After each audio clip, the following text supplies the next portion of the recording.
Rancangan Undang-Undang tentang Perubahan atas Undang-Undang Nomor 34 Tahun 2004 tentang Tentara Nasional Indonesia dapat disetujui untuk disahkan menjadi undang-undang. Karena berharap agar dari DPR RI mendengarkan apa yang mereka rasakan, karena bagi mereka Undang-Undang TNI cukup membahayakan. Banyak pasal yang bermasalah di sana, di mana diduga akan mengembalikan militer atau ABRI terhadap jabatan-jabatan aktif di sipil yang diduga akan mengancam supremasi sipil. Selain di Jakarta, unjuk rasa menolak pengesahan revisi Undang-Undang TNI berlangsung di Yogyakarta.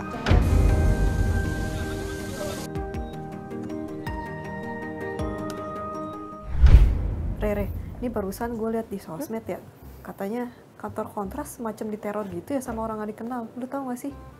Iya lagi Shell, kemarin tuh mereka kantornya didatengin sama orang yang gak dikenal, terus mereka juga diteror, diteleponin gitu sama orang asing, dan kejadian ini setelah mereka menggeruduk rapat panja RUU TNI. Oh, yang itu ya, yang rapatnya di hotel mewah itu ya? Benar. Jadi DPR itu dan pemerintah memang lagi membahas revisi Undang-Undang TNI lah. Pas banget nih, gue habis liputan soal itu. Sini, gue kasih tau.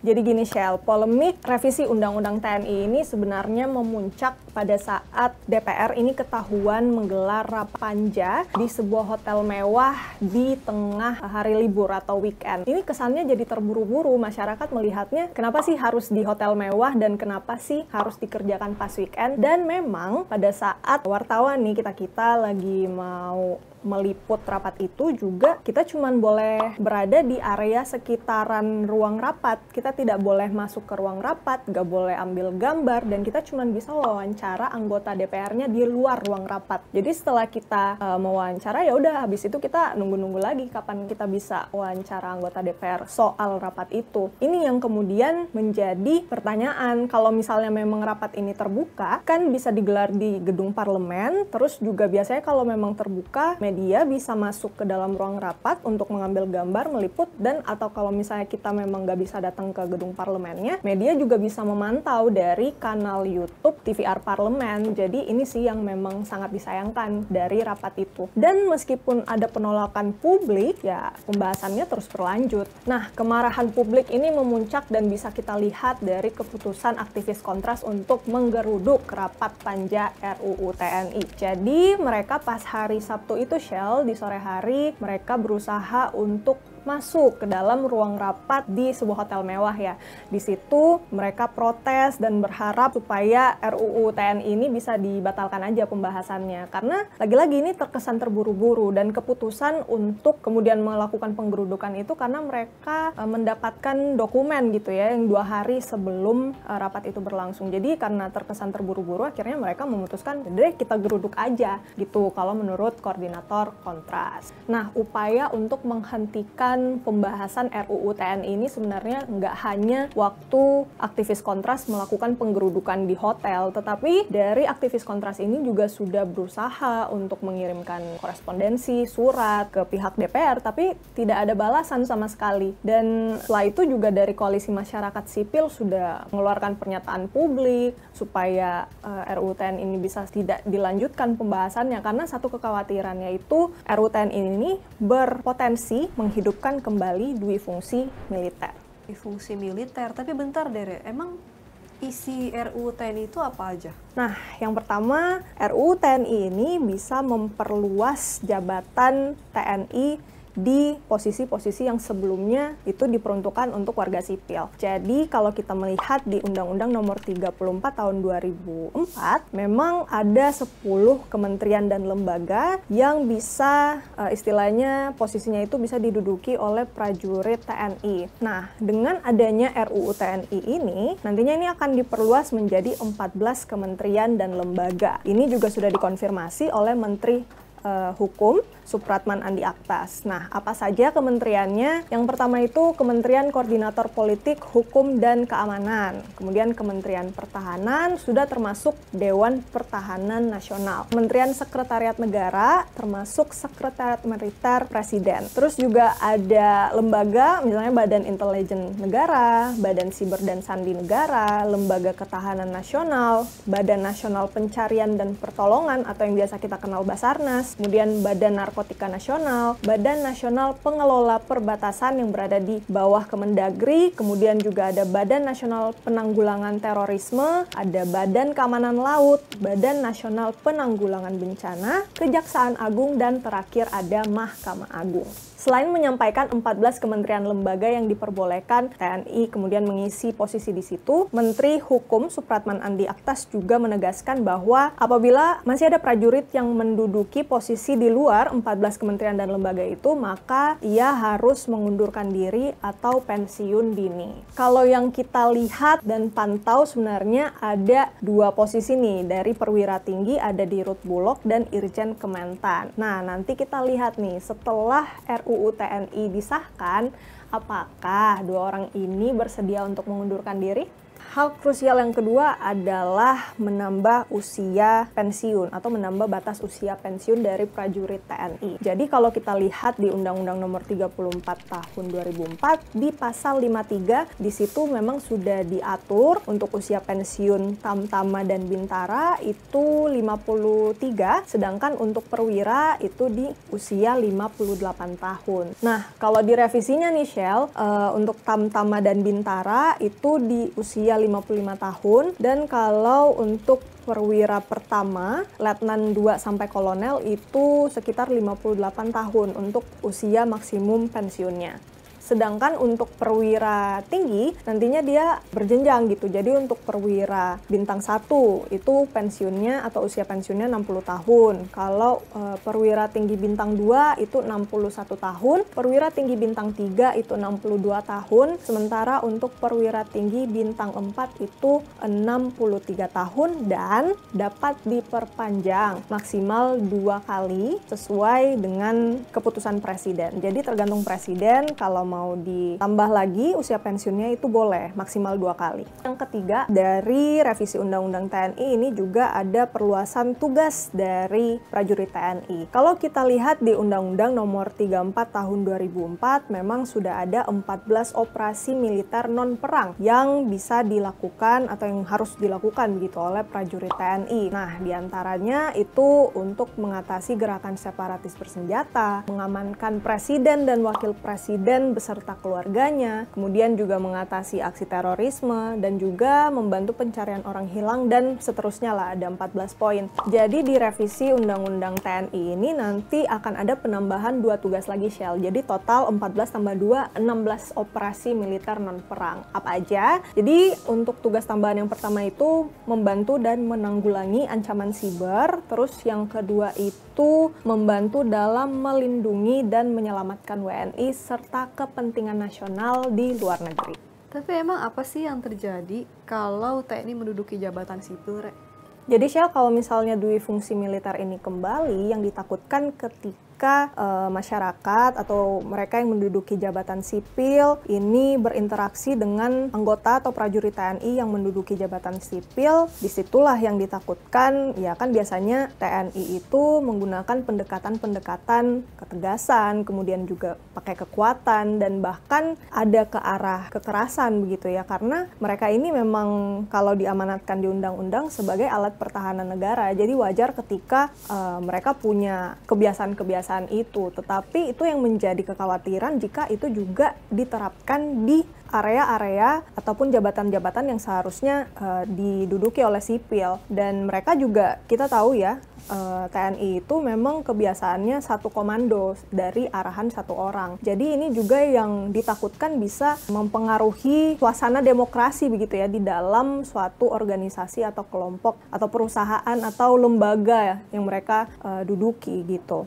tapi menjadi keresahan gitu ya, karena kita lihat di sini di dalam RUU TNI akan ada penambahan 5 lembaga atau 5 kementerian begitu ya yang bisa diduduki oleh prajurit TNI. Implikasinya apa? Akhirnya warga sipil juga akan kesulitan dong, ini akan menutup potensi mereka untuk juga bisa menduduki posisi itu. Karena yang sebelumnya bisa didudukin warga sipil, akhirnya bisa diduduki oleh dua pihak, anggota TNI sama warga sipil. Padahal kalau kita lihat kondisi sekarang kan banyak yang kesulitan mencari kerja. Kalau misalnya ada satu lowongan kerja atau satu lapangan kerja gitu yang seharusnya bisa dimanfaatkan untuk diisi oleh warga sipil, tapi akhirnya diisi oleh prajurit TNI, ini kan jadi apa ya? Jadi nggak fair juga dong untuk warga sipil gitu.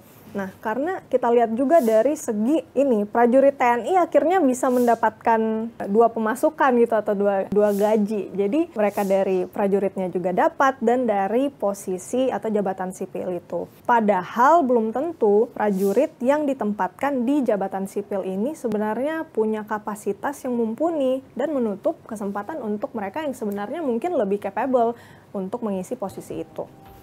Nah, Shell, daripada mereka atau prajurit TNI ini ditempatkan juga di jabatan sipil, sebenarnya lebih baik kalau prajurit-prajurit TNI ini diberdayakan atau ditingkatkan kapasitasnya. Karena posisi-posisi di internal TNI sendiri ini juga mengalami kekurangan. Kalau yang kita lihat untuk pangkat Letnan 2 ini sebenarnya kelebihan 10.000 personel. Nah, 10.000 personel ini sebenarnya bisa ditempatkan atau dinaikkan pangkatnya menjadi Letnan 1, Kapten, Mayor, dan Letnan Kolonel, karena itu juga kekurangan sumber daya gitu, kekurangan 49.000 personel, tapi tentu nggak main langsung dinaikin pangkatnya, tetapi tentu disekolahkan atau diberikan beasiswa untuk meningkatkan kapasitasnya dulu, sehingga mereka bisa mengisi jabatan yang sebenarnya kosong itu. Jadi daripada keluar dari TNI atau misalnya mengisi jabatan sipil, ya lebih baik fokus untuk mengembangkan TNI itu sendiri. Nah, daripada merevisi Undang-Undang TNI, sebenarnya banyak yang merasa bahwa Undang-Undang Peradilan Militer lah yang lebih membutuhkan revisi lebih dulu. Kenapa? Karena Undang-Undang Peradilan Militer sendiri ini tidak banyak mengalami reformasi. Jadi ada kekurangan dari segi transparansi yang menyebabkan proses hukum dan juga hukuman yang diberikan itu menjadi tidak jelas. Nah, ketidakjelasannya ini, Shell, bisa kita lihat contohnya di Juli 2023 lalu. Waktu itu KPK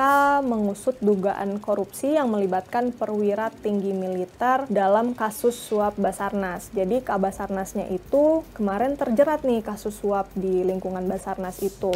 Nah, karena adanya abu-abu gitu ya, maksudnya orang ini kan selain dia menduduki jabatan sipil, tapi dia juga anggota TNI begitu. Jadi KPK akhirnya tidak bisa menyelidiki itu, padahal kan sebenarnya dia juga menduduki jabatan sipil. Jadi ini yang dirasa sebenarnya harus diisi dari Undang-Undang Peradilan Militer. Ketika seorang prajurit TNI ini menduduki jabatan sipil, mereka seharusnya diadili dengan mekanisme seperti apa? Apakah pengadilan militer atau jalur lain seperti pengusutan lewat KPK. Ini yang sebenarnya perlu di-clearkan. Nah, tapi emangnya UU TNI ini emang harus direvisi ya? Urgensinya tuh gimana sih? Kok gue kayak ngelihatnya ya pemerintah terkesan buru-buru untuk menyahkan RUU ini gitu. Nah, yang lu bilang ini memang sama persis sih dengan keresahan dan kekhawatiran dari koalisi masyarakat sipil. Kenapa sih harus buru-buru? Kenapa sih harus dilakukan dengan diam-diam? Karena nyatanya memang menurut koalisi masyarakat ini partisipasi publik sangat minim dan puncaknya ini terjadi pada saat anggota DPR dan pemerintah menggelar rapat di sebuah hotel mewah di tengah hari libur. Kenapa gitu? Nah, sebenarnya ada beberapa sih yang sudah disampaikan oleh pemerintah dan DPR. Kenapa RUU TNI ini harus segera direvisi. Nah, kalau menurut Panglima TNI, Jenderal Agus Subianto, mengapa revisi Undang-Undang TNI ini harus dilakukan? Karena sudah tidak relevan dan perlu penyesuaian. Kita tahu Undang-Undang Nomor 34 Tahun 2004 ini memang sudah agak lama gitu nggak direvisi. 2004 dan sekarang sudah 2025, sudah puluhan tahun. Jadi dirasa perlu ada penyesuaian-penyesuaian mengikuti zaman. Ini juga senada dengan Menteri Pertahanan Syafri Syamsuddin yang mengatakan Undang-Undang TNI TNI ini harus direvisi untuk mengikuti perkembangan zaman. Selain itu juga untuk menyesuaikan dengan berbagai kebijakan, misalnya modernisasi alutsista sampai dengan penyesuaian untuk tugas-tugas militer selain perang, mengatur bagaimana partisipasi prajurit TNI ini untuk menjalankan tugas-tugas tersebut. Nah, tentu ketika ada pihak yang pro dengan revisi Undang-Undang TNI, pasti ada yang kontra, termasuk dari pengamat, dari koalisi masyarakat sipil, karena itu tadi kekhawatiran terbesarnya adalah bisa kembali memunculkan dui fungsi militer, dan padahal kita sebenarnya ini kan lagi nggak berada di situasi perang atau ancaman ekstrim yang lain. Selain itu juga kalau dari koalisi masyarakat ini juga menyatakan kalau RUU TNI ini justru melemahkan profesionalisme TNI dan juga menghilangkan partisipasi publik dari menentukan tugas-tugas yang seharusnya dilakukan atau dijalankan oleh prajurit TNI. Karena kalau dari RUU TNI ini untuk penugasannya nanti dalam kontrol presiden saja, jadi tidak perlu kesepakatan atau tidak perlu izin lagi dari parlemen. Ini tentu otomatis juga yaitu mengurangi partisipasi publik dalam menentukan tugas-tugas dari militer.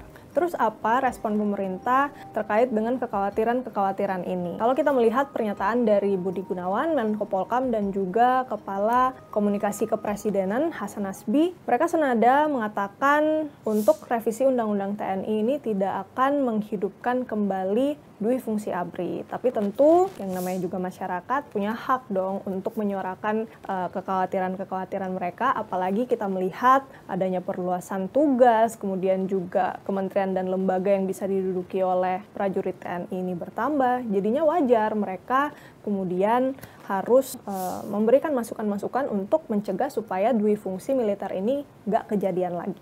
Yah, begitulah Shell. Meskipun sudah menuai begitu banyak penolakan, udah banyak yang menyuarakan kekhawatiran mereka di media sosial, ribuan orang udah menandatangani petisi, bahkan aktivis kontras sudah menggeruduk hotel pada saat rapat panja DPR dan pemerintah kemarin, nyatanya tidak membendung mereka untuk terus membahas revisi undang-undang ini. Jadi yang jadi pertanyaan, apa yang bisa kita lakukan selanjutnya gitu? Ya, tentu kita sebagai masyarakat harus terus mengawasi ini, dan supaya aspek supremasi sipil ini terus ditegakkan dalam undang-undang ini, karena ini sudah dijanjikan oleh Panglima TNI dan juga Komisi 1 DPR. Yah, gitu deh Shell. Jadi gimana? Ini kayaknya gue udah ngomong panjang lebar ya, kayaknya gue udah mulai lapar nih.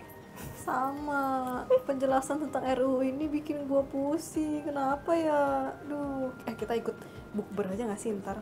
Iya deh, kita rehat sejenak. Kita usai dulu di sini ya pembahasan RUU TNI ini. Ya kita berdoa ya semoga bisa dijalankan dengan baik regulasinya. Yuk, Shell. Yuk, cabut. Yes. Lapar. Yes, makan.